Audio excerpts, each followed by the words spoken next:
नमस्कार. Yes news महाराष्ट्रामध्ये आपल्या सर्वांचे स्वागत. ईश्वरपूर येथे देशभक्ती, शिस्त व संस्काराचा संगम हजरत मोहम्मद सुलेमान उर्दू हायस्कूल व ज्युनियर कॉलेजमध्ये 77वा गणतंत्र दिन उत्साहात साजरा. ईश्वरपूर येथील हजरत मोहम्मद सुलेमान उर्दू हायस्कूल व ज्युनियर कॉलेजच्या प्रांगणात 77वा प्रजासत्ताक दिन उत्साहात साजरा करण्यात आला. या प्रसंगी ज्येष्ठ उद्योजक हाजी मुनीर हाजी मोहम्मद हुसेन पटवेकर, महाराष्ट्र इलेक्ट्रिक व डॉक्टर शेख महमूद फाउंडेशन ईश्वरपूरचे अध्यक्ष हाजी मुबारक शमशुद्दीन इबुशे यांच्या हस्ते ध्वजारोहण करण्यात आले. यानंतर लहान बालक फैजान तांबोळी यांच्या हस्ते फाउंडेशनच्या संगणक लॅब व ई लर्निंग डिजिटल क्लासरूमचे उद्घाटन करण्यात आले. या उपक्रमामुळे विद्यार्थ्यांना आधुनिक व गुणवत्तापूर्ण शिक्षणाच्या संधी उपलब्ध होणार असल्याचे यावेळी सांगण्यात आले.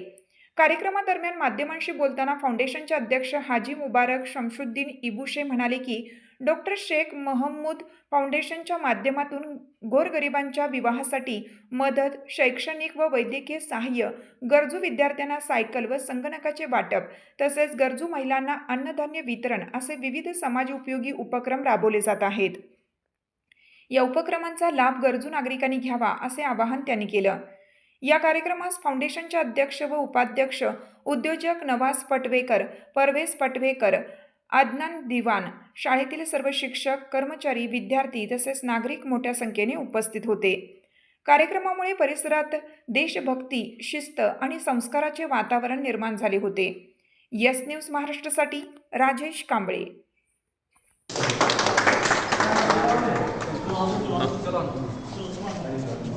जो जनरेशन है अभी पूरा एक स्मार्ट थी, पूरा एक लेवल चल रहा है बच्चों के अंदर, तो उसके लिए जो भी डिजिटल क्लासरूम बन रहे हैं बच्चों के आगे के अपने फ्यूचर जनरेशन के लिए डिजिटली पूरा एक प्रोसेस लेके जा रहा है बच्चों के अंदर.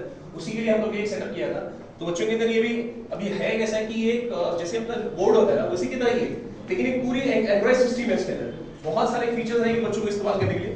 फॉर एग्जाम्पल अगर आपको टीचर को भी अगर बताना है तो यहाँ पर हम लोग जैसे कि एक व्हाइट बोर्ड है, व्हाइट बोर्ड के अंदर क्या करना है, आप चाहो तो तुमची साथ आमची. यस न्यूज महाराष्ट्र चॅनलला लाईक करा व सबस्क्राईब करायला विसरू नका.